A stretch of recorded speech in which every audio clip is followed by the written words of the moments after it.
Hello mga ka-vibes! Magandang hapon sa inyong lahat.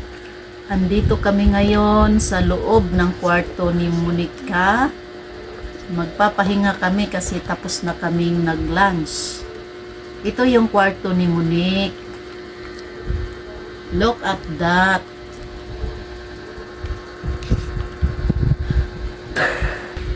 Ayan, mga ka-vibes, nakikita na ninyo yung kwarto ni Monique. Dito kami nagpapahinga. Tapos, itong dalawa kong apo, gustong matuto mag-gitar. Kaso, ayaw talaga ng daliri nilang tigas.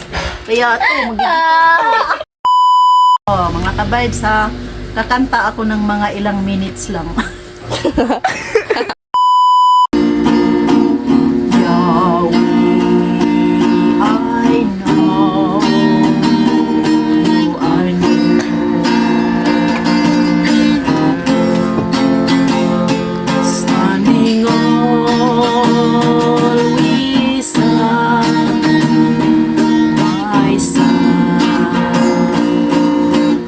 Entrada pa lang yan mga kaibigan, mamaya na iba.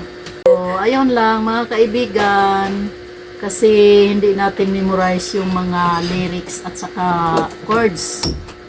Wala kasing songbox dito, hinahanap ko, hindi ko makita. My goodness. O, para maniwala kay mga ka-vibes, yan yung clarify na oras ngayong takna sa kahaponon. Vibes, babay na sa inyong lahat at kami magpapahinga matutulog sa takna nining kahaponon karon. Don't forget to like and share and subscribe my vlog, Chris Polo Vlog. Thank you so much and God bless.